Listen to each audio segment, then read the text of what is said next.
Well, good day, everybody. Welcome to Faith Seeking Understanding. I am Alan Bevere, your host. I am a pastor, a retired, a professor, a Bible moth, a theologian in exile, and a peddler of hope.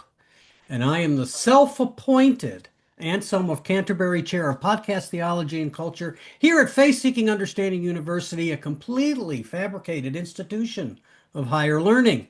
But where all seekers are invited to ponder profound things. I am so pleased to have in conversation today on one of the shows that we produce here called Courageous Conversations, David Fitch, Dr. David Fitch, who is the Betty R. Linder Chair of Evangelical Theology at Northern Seminary, and also is the pastor of mission at Renew Church in Westmont, Illinois. And you are also the co-founder of Missio Alliance, correct? Yes, at its very beginning stage, I served on the board there for a long time, and Okay. then it got old. It got old. I got old. Oh, I you know. got old. Yeah. I didn't Yeah. say Well, it got old. I love the website. I'm a regular reader. So, Well, yeah. now I'm with Jesus Collective on their theology circle with All people right. like Greg Boyd and Oh, Megan, yeah. and so I just transferred my responsibilities a little bit in that regard. Okay. Jesus Collective. Folks, we're going to put all this in the description pages where you can access David's books and other places, other writings. You have a Substack that you write on. By the way, great series on Bonhoeffer you did a while back. That was good. I enjoyed Uh, doing that a lot. Mark Thiessen Nation's great book. I think it's three Yeah. years old now. Everybody should read it. Yeah. When I taught a seminar in Bonhoeffer about 3 summers ago when we used that as a text. Uh, really interesting stuff. Yeah, good Yeah. stuff. So anyway, well, I hope you're doing well, and boy, thanks for being here today. Yes, my privilege. By the way, what's that tagline you use on your Facebook page? Everybody should read your Facebook page. Make some trouble, something, something. What is it? Oh, I in the mornings I give a greeting and I say, give thanks to God, have some coffee, and find good trouble. I love that. Yeah, I love that tagline. yeah. If you and I weren't in the same circles, I might try to steal it off Oh, from you. you could. You're I, a I don't care. you're a creative genius. Thank you. You're Appreciate the comments. I appreciate that. Today we're going to talk about, I'm going to call this Christians and Corrupting Power. Uh, we're going to talk about your book, Reckoning with Power, Why the Church Fails When It's on the Wrong Side of Power. This is a wonderful read, wonderful book. Helped me think about some things. Continues. Your work helps me think about Christians and power. And I guess one of the first questions I want to ask you is, what prompted you to write this book? Yeah, well, like all, at least my books like percolate for, I don't know, a decade before I actually get around to writing it. But really, all my life, I've wondered I have had serious questions about the church and power. I grew up as a pastor's kid, and I saw my dad handle certain issues in the church. I might add, he was a man who carried himself with great humility, and I always wondered how he did that. But then, of course, the last 2 decades, we have just seen the abuse of power manifest itself in some of the most horrific ways in the church by abusive pastors, and then again and again and again. If it just happened once or twice, maybe I could forget about it, but it happens again, again and again, and it's just awful. And by the way, you and I are both white guys.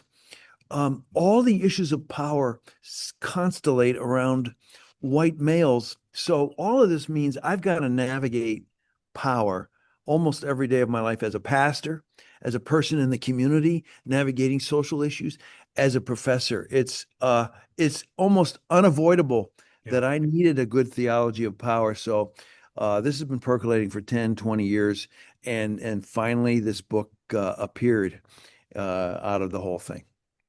All right. Wow. Well, maybe a different analogy is not percolating because, coffee after a while gets really bad, but aging like a fine wine. So, so this book ages, it's aged like a fine wine, and the end result's just really good. So maybe that's helpful. I don't know. Anyway, uh, so one of the things that you do that is really important is that you argue against the idea that power's power.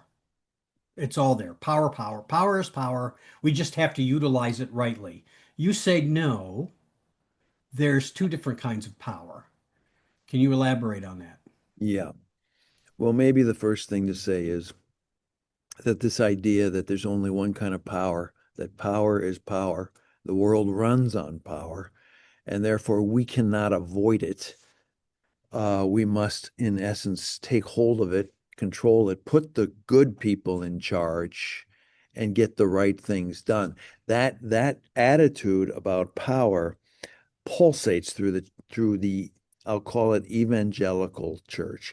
It pulsates through America, but it comes to us from the great Reinhold Niebuhr. Yeah. And of course, you and I have both been influenced by a guy named Stanley Hauerwas, who talks like this. Okay. And no, Dave, Reinhold Niebuhr is the problem. Okay, so anyways, we learn early on in our studies that what? Reinhold Niebuhr was not right. You know, Reinhold Niebuhr's famous for saying, yes, we can aspire to be like Jesus as a personal Christian, but when it comes to social issues, Jesus is not practical. We gotta we gotta do something with power. Uh, so that's the one thing. It just goes through the water we swim in as Christians. I would say it's probably even more sneaky and hard to figure out in mainline Protestantism. Evangelicals have become we've just become abusers of power. We do it in obvious ways that people are disgusted. You Protestant mainlines, you kind of do it in much more subtle, nice ways. We do. I tell my mainline colleagues all the time. I say just because our version of Christian nationalism is kindler and gentler, it's still Christian nationalism, Yes, right? 60% of United Methodists voted for Donald Trump. I think I saw that the other day. Yeah, Yeah, and so we got this. Now, Anabaptist types like you and me, we're always accused of, oh, you're withdrawing from culture, abnegating out, you're not being responsible, taking control of power. And I want to fight that because there is another power at work in the world, but it does not operate under the coercive force power over mechanisms, forms of manipulation and coercion that just pulsate through our culture. It doesn't operate like that. And but we are so inoculated from seeing that there's another power that we just default into these ways of worldly power. So my salvo, it's not my opening salvo because the first chapter I think goes into a rather detailed analysis of the way power has been seen sociologically and historically within America of the last 150 years. But the second chapter, the opening salvo, is there's not one kind of power. There's two very distinct kinds of power. The power at work in the world, which is the power of the work of the flesh, the power of, you couldn't have okay, you probably, all 152 listeners are going to turn the podcast off if I say this, but you couldn't have a better advertisement for worldly power than the man who is in the Oval Office right yeah, now. And on the other hand, there's God's power, which is just as not just, which is a source of power that is transformative, healing, redemptive. Yet it will not work on those terms. So I want to get people to think in those terms. There's two powers, not one. Now, how do we discern between the two? How do we live into one? There will be times because of the nature of who God is that he requires cooperation, participation, mutuality, interrelationship for his power to become manifest among us, because that's the way God works. There will be times when we have to work with people who will not cooperate with God, and that requires worldly power. But we got to know the difference, and we got to know what we can and cannot do when we step into that zone. yeah, very good. So we are going to talk about Christian nationalism and Trump, and we don't avoid those conversations here. But I want to after that talk a little bit about because one of the other things in your book is you talk about the subtle ways, the more subtle ways. I would say that Christian nationalism is not a subtle way about utilizing that kind of worldly power, but you talk about how many Christians who are well-intentioned and who, want to see good things happen can also fall into that. I want to get to that. But first, let's talk about Christian nationalism. You're pretty clear in your book that Christian nationalism is quite the distortion. I'm using my words now. You can tell me I'm not quite right on what I've said, but it's quite the distortion of Jesus, Christianity, but of course, utilizing it of some understanding of it for worldly power. Let's talk about the problems that you see with Christian nationalism. Yeah. Um, there's a chapter in the book that goes through scripture from beginning to end Yeah. that wants to be very careful to outline how this theme of there's two powers, not one, is there, and how yet we are continually blurring the two powers. We're taking on worldly coercive power over in the name of God to get things done on behalf of God. And so the Christian nationalism temptation or the mistake, I mean, it's not new. It's Yeah. it's been going on since Jesus. It's been going on for 2,000 years. Us Anabaptist types like to talk about Constantine, the fall of the church, uh, and how it fell into relying on the power of the world, Constantinian state power, to get the work of God done. But what I try to talk about here is, I mean, there's two or three different things to talk about when we take on worldly power, flesh, the power of the flesh. It's amazing that we can even do that. If we just read through any two or three chapters of the Pauline epistles anywhere, you'd be shocked that we would even think about doing this. But we do it anyways, because we got to be practical and we got to get things done. And two or three things to think about. One is worldly power will only preserve what already is. It will not redeem, transform, heal, renew. That is the work of God, and He does it through the power of the presence of God through the Holy Spirit, released in the death, resurrection, and ascension and rule of Jesus Christ. He does it interrelational through groups and people and lives. And that takes God's power to do that renewal work. And I'm not just talking personal, like us holiness people like to talk about in internal holy perfection. I'm talking about social realities. This is where God wants to transform the world if we'll just give Him a shot. But instead, we resort to worldly power. I go into great lengths why, and this is a Reformation doctrine, by the way. Fitch didn't make this up at all. I go into great lengths about how worldly power can preserve certain things from falling apart, from chaos. I mean, this goes back to Luther, where he had the right hand and the left hand. The right hand of the Spirit redeems. The left hand basically preserves, the left hand of the sword, preserves society from going into chaos, making space for the right hand work of the church to do that work. So that's a very important distinction. Worldly power can preserve. A lot of Christians, I think, make the mistake of thinking preservatory justice is the same as redemptive justice. The tell me, hey, just go like this if I'm talking too much or if I'm going off on a tangent. But you take the civil rights movement.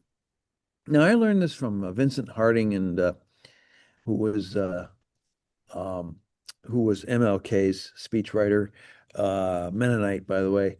But also I learned it from Charles Marsh's book, Beloved Community, and Howard Zinn when he wrote about the civil rights movement. Okay, so it happened on the ground relationally. Student Nonviolent Coordinating Committees, SNCC for short, would have these groups where white and black persons would sit at a table, eat together, pray together, and this disrupted the very presence. And again, I use the word presence on purpose. The very presence of these tables in the neighborhoods would shake up the Jim Crow ideological South. And those tables moved to Woolworth uh, tables, or whatever you call counters, and people started throwing stuff at them, and they refused to flinch. They refused to hurl back or spit back after they were spit upon, and it shook up the South, and it led to a revolution. And John Lewis led that revolution with Diane Nash and many others. Uh, but that was the power of God at work among people, inhabiting a place through his presence. Now, you know that scene in the Selma movie where John Lewis, I think, gets up and says to Martin Luther King, why do we need to turn this into a nationalist movement? He's afraid it's going to go from local to national and become in the hands of the powers. Hmm. Um, and of course, eventually that's what happened. The civil rights movement got turned into legislation. Uh, and so what I always want to say is the legislation was good because it preserved the black person's right to vote, the black person's right to an education, the black person's right to buy a house in a neighborhood. It preserved those rights, but is it going to redeem, transform, renew, heal the brokenness and sin and evil of racism?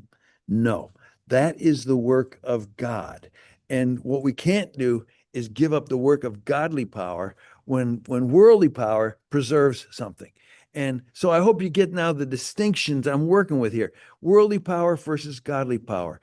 Um, Preservatory is worldly power. Redemptive and transformative is God's power. We need to decipher these two kinds of power at work in the world, and the church needs to be the center of presence in the neighborhood for his redemptive power. And that's how God's going to work to change the world. So let me give you an example, a personal example that I think works with what you're just saying. Back in the 90s, at our annual conference one year, it's our annual meeting, and all the clergy and laity are there. It was decided that one of our evening worship services was going to be a service of confession and repentance, where we were going to have embody in our worship confession and repentance for slavery, for discrimination, and all of that. And I can remember some of my white colleagues being a little put off by that and saying, "Well, we've got civil rights, we've got this. What do kind of what do we have to do? Why do we have to do this?" And an African American colleague said to me in conversation, said, we got so America, the culture got so out ahead of to have legislation, civil rights legislation, which again was a good thing, but only now are white people saying, white Christians saying, gee, maybe we should have apologized and asked for forgiveness, right? Yes. And I think that's what you're getting at, that Oh, it's oh, it's the repentance, the forgiveness, the reconciliation that we're about. And we were putting the legislative cart before the reconciliation horse, so to speak. right. And maybe what we wanted to do is say, oh, the job's done. Thank you very much. Now I Yeah. can go on with my life and and and get and not be transformed ourselves yet, or Mm. not have our relationships transformed with persons who are not like us Yeah. yet. And we can just get on with our lives, and we don't have to make any changes. Changes which might call for some discomfort, but will be so magnificent, rewarding, and flourishing. But we don't have that imagination because we're not willing to enter into allowing God's power to do what He will do. I mean, reconciliation can be a empty exercise Yeah. apart from being present to Right. me, my black brother and sister, and all he or she has gone through. And can you hear that dinging on my computer? No. Oh, okay, good, good, because I'm getting a bunch of texts and so on. But yeah, and we can just go on, and frankly, nothing changes. I mean, Yeah, nothing. I'll just go with that. Nothing changes. Yes, we now have some laws to keep people in line, but people will use those laws abusively or otherwise if nothing changes on the ground. And this is the story, I think, of racism in the United States. A lot of the progress of the 50s and 60s in the civil rights movement was because of black churches and white churches, to a lesser degree, white churches coming together, being present, allowing God to disrupt the incredibly ensconced ideologies of Jim Crow South and other places in the North, by the way, and then government steps in. I mean, there's no way LBJ is signing a civil rights legislation out of the goodness of his heart. It all came from down below and then signed. Okay, and now what? Is our job done? These are the issues, I think, some of the issues that this book tries to get at. Okay, good. So you talk also about, and this is where you turn your gaze to all of us, and in a sense, and you say, okay, we get in one sense we got Christian nationalism. This is an obvious abuse of power in reference to how Christians have wielded it.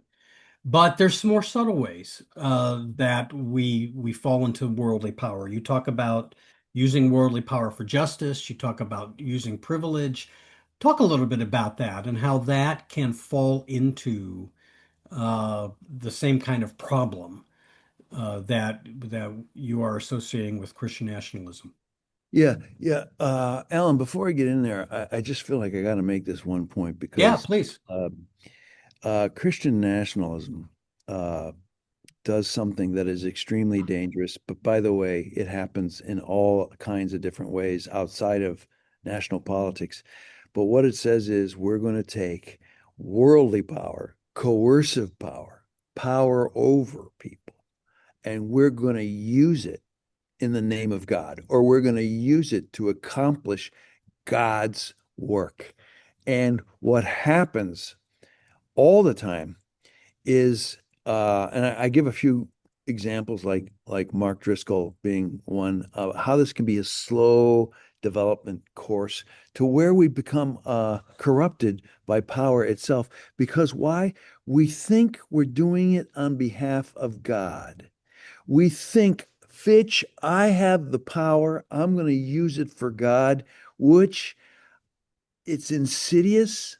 Lord Acton said, absolute power corrupts absolutely. It's so true. It gets in your system, and pretty soon you think you are God. This is the original sin of the garden. I'm going to eat the forbidden fruit of good and evil, and I'm going to become like God. And at that point, all guardrails go off. And now, it's a sickness. It's insidious. It's much, folks. If you're listening, it's not just a little subtle thing. It takes over your life. You Yeah. wonder how our pastors can become abusers, abusers of finances, abusers, spiritual abusers of authority, sexual abusers. How can this happen? It gets into your system. Louis Berkhoff, I had like three or four writers that examined this phenomenon, including Walter Wink. Uh, and Berghoff said that Hitler was the product of satanic possession. And I don't know that anybody, certainly not the Frankfurt School or anybody that fled Nazi Germany trying to figure out what went wrong, could could figure that out. But this is what we open ourselves up to. We become like God, we become abusers, and we become filled with satanic energy. I'm telling you, is there anything, do we not see this going on all around us? The Yeah. big danger of confusing the two powers is that I take a stand. I'm doing this in the name of God, worldly power, and at that point, all the rails go off. And so this is the big warning, one of the big warnings of this book for every pastor, every leader, every politician, every person who's a Christian who has to come near and work with worldly power. I've thought of how often we have all missed. Others are pointing it out, but how many how many of us have missed that Jesus's one temptation was the temptation to worldly power, and when you think about how often we as Christians justify using worldly power, how do we understand Jesus's refusal to pay homage to Satan when he could have all the kingdoms of the world and do good things, right? That would be the justification. Well, why would Jesus turn that down? So, I mean, in a sense, when we accept the use of worldly power, we are telling Jesus that he didn't give in to the right temptation. He could have got things done a lot more efficiently if he just would have taken over. Absolutely right. But Absolutely right. but A, this is not our God, and Right. B, it would have been we've already seen people try this. It's Yeah. incredibly destructive. How many people killed in World War II, folks? Yeah. 60 million, Yeah. and a whole continent destroyed. And by the way, it's turned into one of the more secular places in the world because Christians took up the mantle of worldly power in the name of God. Yeah. And you had baptized Christians killing baptized Christians, Yes, again which and again. raises a whole other interesting questions. To stay on that a little bit, one of the things that I've thought about, and one of the things that I've said from time to time, is that, the church has done a pretty good job over the centuries of analyzing, talking about, reflecting on atonement, the cross as what Christ has done for us.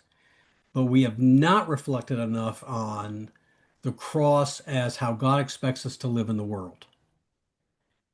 And whenever I say that, I usually get some nasty emails, not unkind, but kind of terse emails from our Reformed evangelical friends who accuse me of denying the atonement, which I'm not doing. I'm just saying that we really still don't know what to do with the idea of what it means when Jesus says, take up your cross.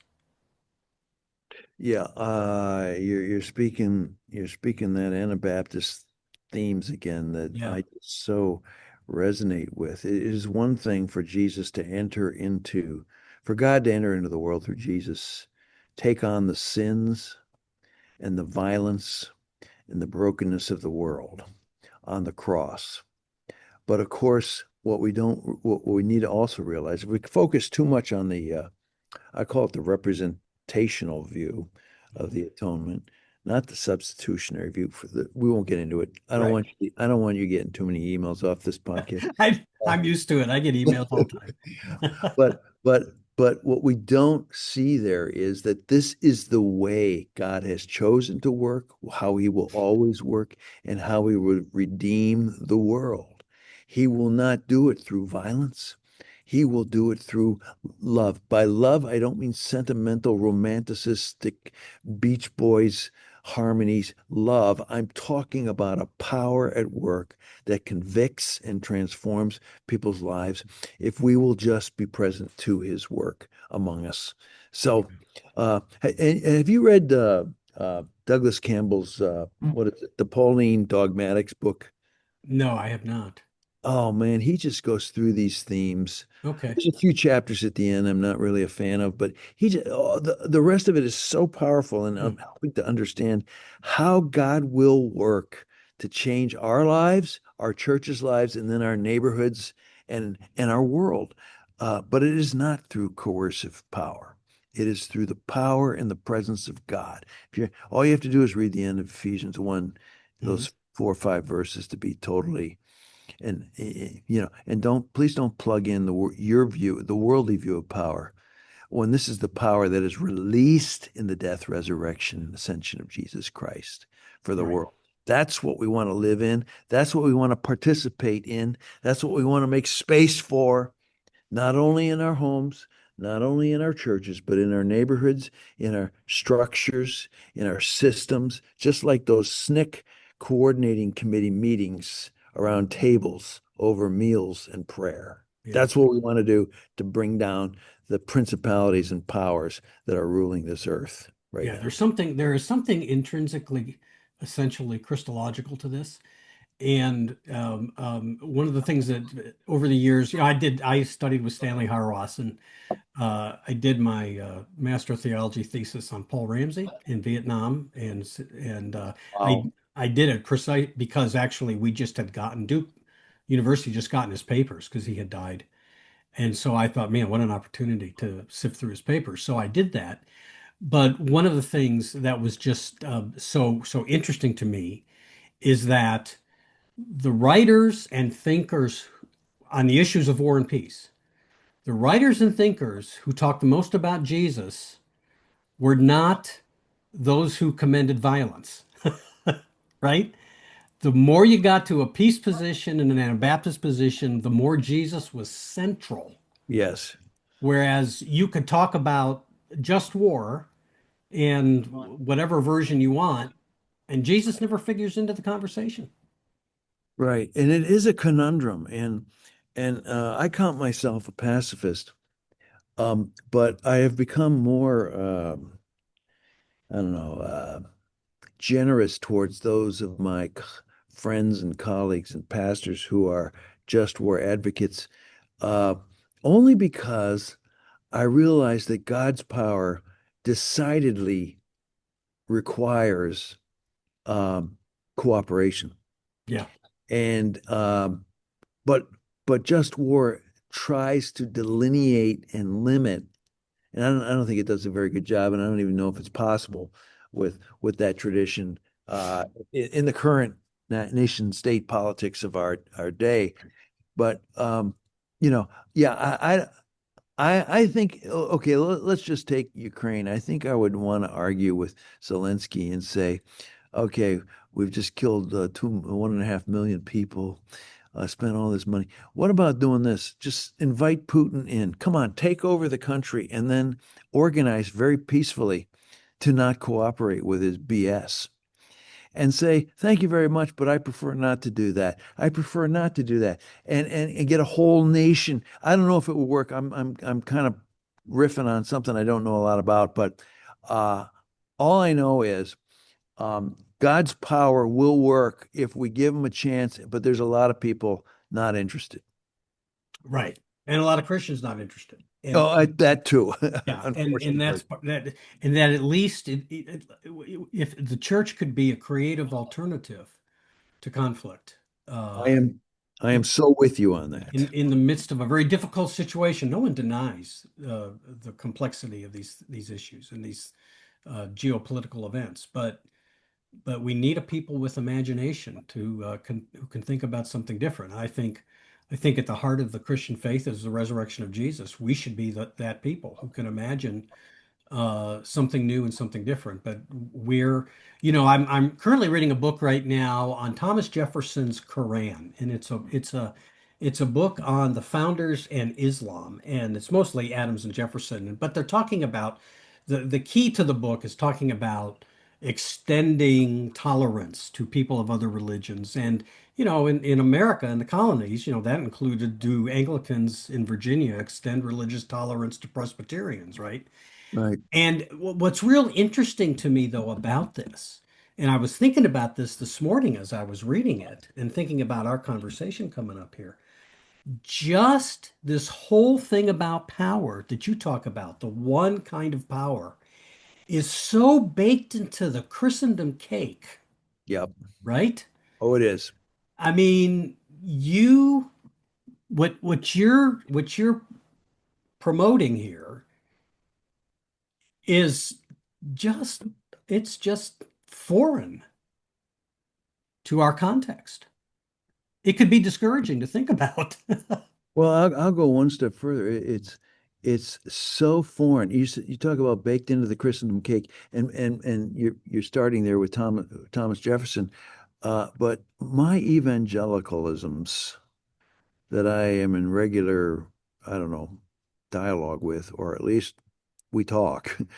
I There is no imagine like I don't want to name names, but Christianity Today couldn't understand this concept, Yeah. even though they wrote a review of the book. Uh, I don't want to name names, but big names in evangelicalism that I've no imagination for this, just an immediate dismissal. This is what kind of Anabaptists have faced for 500 years. An immediate dismissal. "Oh, you're just not being practical. You don't, we've got issues we got to handle. And frankly, all the greatest, maybe I'm exaggerating, but all the greatest movements in history have started on the ground, locally, via presence. National healthcare in Canada started with a Baptist pastor in Saskatchewan, Yeah. doing it in his locale when he became mayor of Saskatoon, I think it was. It's just everywhere. This is the way change works. So can the church get off its high horse and its allegiance to the United States government? We need good government, folks. We need good government that works. We need good traffic lights. Okay. But we do not need we will not save the world through traffic lights. We will preserve the world. People will quit crashing into each other and giving each other, well, maybe we'll still give each other the finger at the intersection. But, the fact is, we need good traffic lights. Right now, we need a Washington, D.C. that gets its act together, and it's a catastrophe because it's doing things in the name of God and it's blowing everything up. Yeah. And that's where we're at. And it's a Yeah. power issue. I liked your imagery of the traffic light in the book. It was a good one, and it helps me think about some things. So we got a little bit of time left, and I want to finish with this, and that is, you mentioned the local church, and you talk in your book about what would this look like, right? If Fitch can get the congregation that embodies this, what does it look like? What does the local church on the corner look like? Yeah, it's usually at this point that the Mennonites tell me, "Fitch, we've tried all this and it doesn't work." Okay. Uh, and I gotta say to my Mennonite brothers and sisters, have you really tried it? Or have you done these things? By the way, every practice can be perverted through power. Like we all know, the Eucharist, there to come mutually present to the presence of Christ and his power, got perverted in medieval Catholicism. Yeah. And now you got to pay so much indulgences to get in and blah, blah, blah. And Martin Luther got hey, divine healing in my tradition. We got crazy people using it to make money and perverting it and destroying people's lives. But does that mean we give up on Eucharist? Does that mean we give up on divine healing? No. It means we reclaim it. Everybody knows reconciliation has been perverted and used and abused by power-hungry megachurch pastors to hide their abuse and abuse others who are challenging them that they're being abused. But that doesn't mean we give up on it. And so my thing is I go into a bunch of stuff at the end of the book, the last chapter, on simple practices that we can inhabit. Practices like being around a table with 10 to 12 people. Oh my, I have seen more of God's power explode around a table. Whereas I go to church service after church service produced in this. And yes, there's good things that happen there, but if you ask me, it's preservatory in nature. It keeps people together, it keeps them on the right track, but it doesn't transform people's lives. It's around a table, eating a meal. Do I sound like a good Mennonite now? Eating a meal, discerning a text, praying for one another and praying for our neighborhoods. That's what this church looks like. Start with 10 to 12 people. Do the simple practices of fellowship, eating together, discerning the apostles' teaching together. This is out of Acts chapter 2, and praying together for our lives and our neighborhoods and being present to the poor. Just do those simple things in groups of 12. Jesus started with 12. We can start with 12. There are a lot of simple things we can just change about the way we engage one another and the way we lead as leaders. I like to talk about parousia, the gift of speaking truth always out of a present love for the other person, yet speaking it with sincerity. The Acts I don't know if you know this, Alan, but Michel Foucault did 7 lectures at Berkeley in 1972 on the word paresia and how it was, he called it one of the most revolutionary practices in the Roman period. So all we have to do is these simple things that make space for God's presence and his power to work, and then let it move and cooperate and participate. I give like, I don't know, at least 20 suggestions at the end of the book there on various things that we can do to cultivate a different posture towards power, one that submits ourselves to the power of God at work among us, that discerns that with other people, and then cooperates or participates. We go from seizing power over as leaders to submitting to God's power, discerning that power with people, and then cooperating. And I think these simple tasks can reshape a church over time. Let it take time. I think it was Alan Kreider that called it the patient ferment of the early church. Mm. Excellent. Well, that is a great way to end the conversation. And yes, there are certainly, that's what I like. One of the things I like about this book is you don't leave, you give us some ideas. All right, what does this look like? Well, here's some thoughts. So, Reckoning with Power, David Fitch. I encourage everyone to pick up this book. And we'll put links in the descriptions on both the podcast, the YouTube channel. And don't forget to subscribe to the YouTube channel and like us on the podcast. We appreciate that. I don't know if it gets us accolades and maybe I'll endorse toothpaste commercials or something like that. But yeah, your favorite was it Colgate? You got was it Colgate toothpaste? You got all the tubes from Pepsodent. students? Pepsodent. Pepsodent, yeah. I love You Pepsodent. you are well, I think you've got it for a while now. I think you're I, in I've got about, I don't know, 50 boxes of it. that was great. That was great. Anyway, David, thank you so much. I appreciate this time. My privilege, and I sure enjoy our fellowship. May the Lord Yeah. bless you and all you do, Alan Bevere, because you are rich in providing us good content and ways to think about things. Well, I appreciate that very much. Thank you so much. So, friends, thank you for joining us today. This is Faith Seeking Understanding. And the patron saint at Faith Seeking Understanding is Anselm of Canterbury, who said, I do not understand in order to believe, but I believe in order to understand. So, friends, keep seeking.